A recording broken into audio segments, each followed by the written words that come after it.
السلام عليكم ورحمة الله تعالى وبركاته. أنا مسلم حسن المصور السوداني صانع محتوى. أنا مصور وبتنقل بين المدن السودانية وبصور الثقافات وبصور الأماكن الطبيعية. فأنت لو حابب تشوف الأماكن الطبيعية والجمال في السودان اعمل اشتراك في القناة. وفي الفيديو ده في كمية من الحاجات حنعرضها لكم.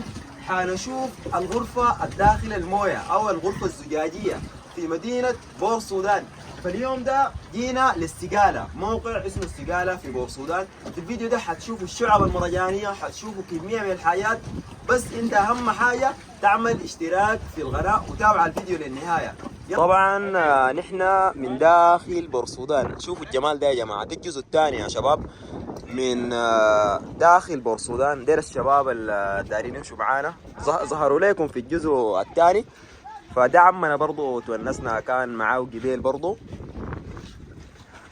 الغرفة الزجاجية هناك يا شباب حنمشي نشوفه، حنشوف كامل التفاصيل من داخل الغرفة الزجاجية دي. طبعا شرحت الحاجات دي في الجزء الثاني. إذا داير تشوف الجزء الثاني امشي تابعه هناك في قناتي برضو في يوتيوب. تاني الحتات ديك طبعا دي القعدات ديك اللي بياكلوا فيها الاسماك وكده. ديك هناك حتة الاسماك المطاعم باعتباره. ودي هنا المويه. شوفوا يا جماعة المويه. الحتة هنا طبعا ما غريقة شديد للدرجة دي، ممكن تمشي بكرعيك عشان دي البداية بس، لكن بس في صخور او حجار بتعوقك. فدارين نمشي لقدام تاني نشوف باقي التفاصيل. بس انت تابع للفيديو للنهاية، واهم حاجة اعمل اشتراك. اها يا جماعة قعدت لكم قدام عشان نصور ونحن ماشيين. اسمعني فكيت دي وما فك البتاعة دي اللي قدام دي. رح يا مكان رح اللي رح نصورك معانا في الفيديو ده. داري فك البتاعة دي يا جماعة عشان نمشي للغرفة. الناس حتستمتع الليلة. بس تابعوا الفيديو للنهاية أهم حاجة، واعملوا اشتراك لقناتي. بس هناك عشان في بنات ورانا أنا ما أقدر أصور الغرفة وباقي الشباب ما أقدر أصورهم. فشنو عشان كده أنا ركبت لكم قدام داير أصور لكم باقي الغرفة والحاجات. راح يا عمر.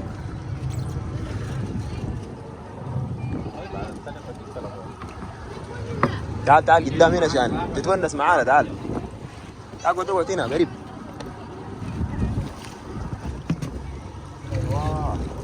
الخبر شنو تمام؟ الحمد لله والله. بعدين انا يا دوب جديد في البلد دي وما فاهم حاجه، فهمتها؟ وريني الاماكن، قول لي دي حقت كده ودي الشعب المرجانيه كويس. الشعب المرجانية ايوه تعال هنا في قزازة في الغالب هنا. ايوه طبعا بقى الشغل الجبال تحت المويه واسماك يا زول. بس لما نصلها عشان المتابعين ذاته يعرفوها برضو وريني كويس. تمام. والغرفة الزجاجية وين، بعيدة ولا قريبة؟ ايوه هسه حاليا بنمشي الغرفة الزجاجية، تاني نمشي هناك. اول حاجة الغرفة الزجاجية. اليوم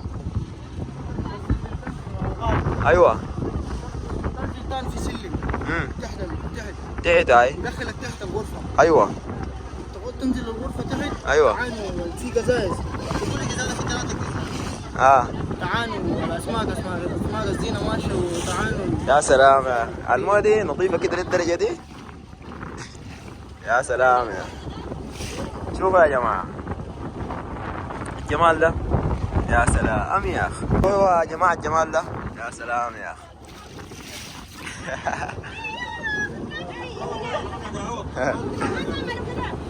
شوفوا الجمال ده يا جماعة. يا سلام يا اخ والله حاجة ظابطة تعديل. يا سلام يا اخ.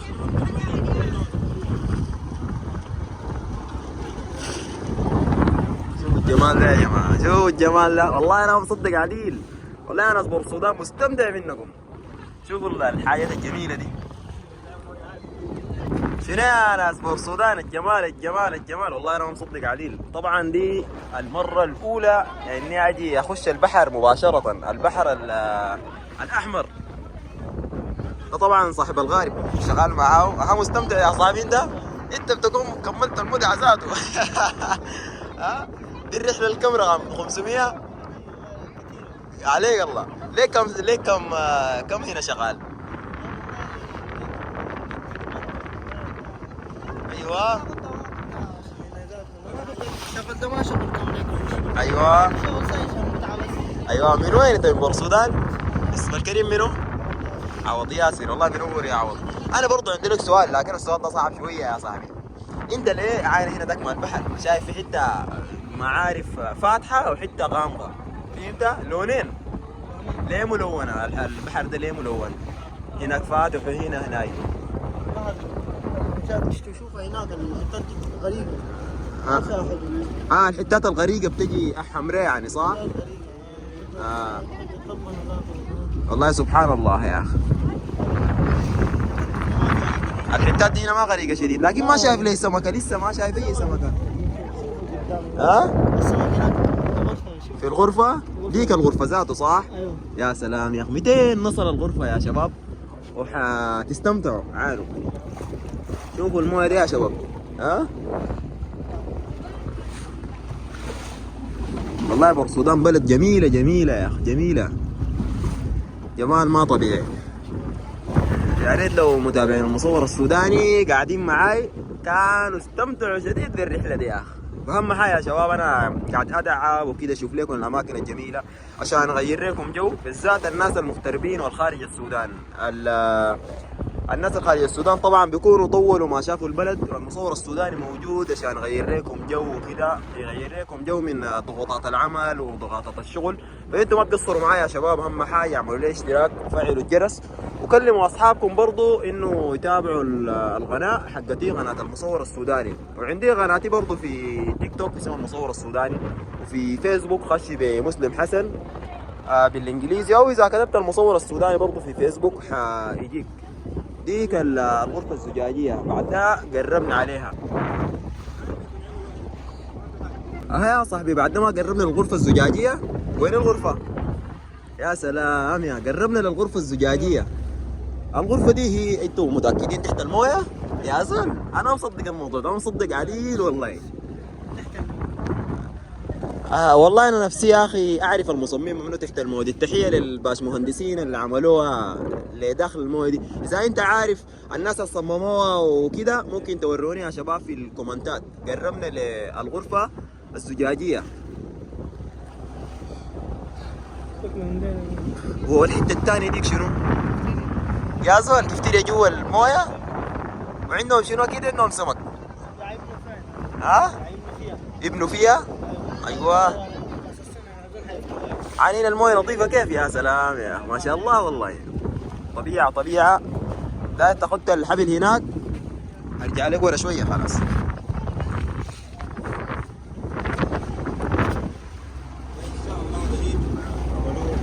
شوفوا الجمال ده يا جماعه. ديك قالوا ديك كافتيريا، وبعد ما يتم تنفيذها ويعملوها انا حاوثقها برضو. قربنا للغرفة الزجاجية يا جماعة. استمتعوا استمتعوا يا أخي، استمتعوا. الفيديو ده يا شباب إذا انتهى بينزل ثاني جزء، فالجزء برضو الرابح ينزل برضو طوالي مباشرة. فأنت أهم حاجة اعمل اشتراك وخش في قناتي من جوا عشان تشوف باقي الأجزاء. تمام؟ دي هنا الغرفة الزجاجية. يا سلام يا أخي، الغرفة الزجاجية ناصبة في السودان. هنا نظيفة كيف يا جماعة؟ معقولة؟ ما شاء الله ما شاء الله. يا سلام يا اخي والله طبيعة طبيعة طبيعة أهم حاجة. وصلنا يا جماعة بعد الكوخ الغاطس.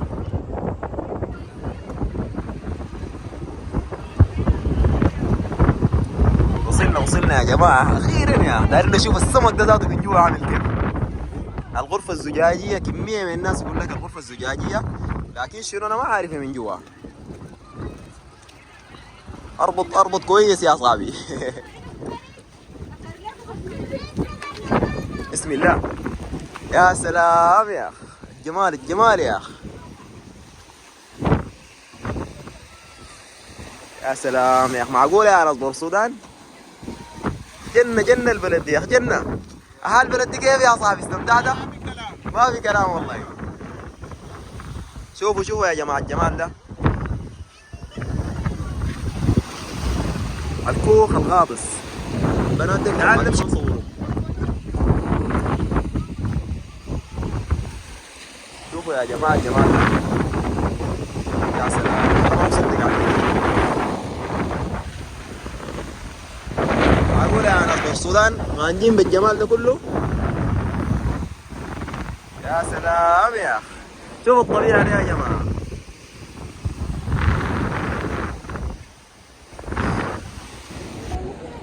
ديك الغرفة الزجاجية ماشيين يا شباب. نخش الغرفة. بسم الله.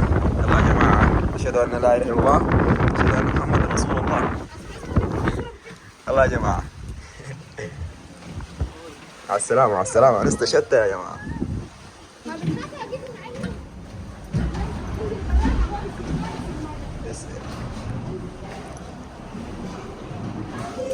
يا سلام يا أخ، شوفوا الجمال ده يا جماعة. والله ما مصدق. أقول أنا أصبر السودان أقبض السمكة. يا سلام يا. لا تكون طلع غرفة فوق ولا طلع حتة ثانية. أنا شنو أنا أصبر السودان معقولة يا؟ شنو الأسماك دي جوا الموية؟ والله أنا مصدق يا جماعة. جوا الموية الزول يقبض له سمكة سمكتين كده. يا سلام يا. شوفوا يا جماعة، شوفوا الأسماك كيف عين عندي عن جوا هناك شنو. يا سلام يا. نزل لهم الدقيق. أقول أنا صور السودان غانجين بالحياة الجميلة دي. دي الغرفة الزجاجية يا جماعة، دي الغرفة الزجاجية. يا سلام يا جماعة، شوفوا شوفوا الشغل ده.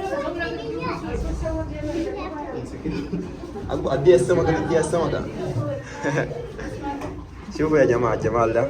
والله أنا أصبر السودان ما شاء الله تبارك الله. طبيعة طبيعة طبيعة ما شاء الله. شغل عجيب والله.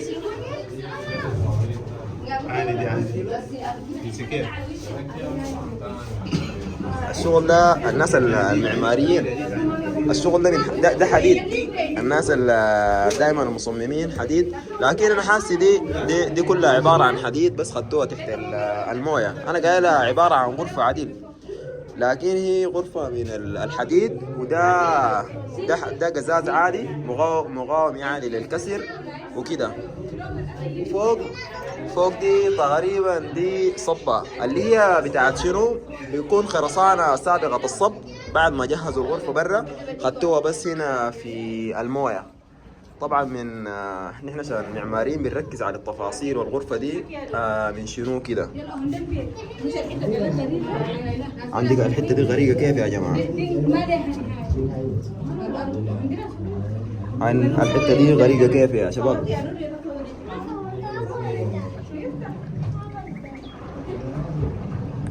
تمساح حطب، تمساح حطب. شوفوا السمكة دي يا جماعة. بيسلم عليكم يا متابعين المصور السوداني. طبعا الحتة دي غريقة غريقة شديد قالوا. دي الشعاب المرجانية.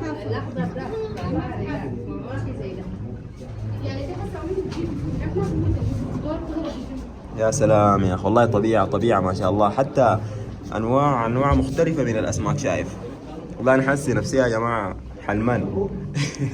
ما مصدق المنظر ده والله العظيم. فيا شباب برضو باقي الاجزاء قاعدة. كشفوا السمكة دي كبيرة كيف.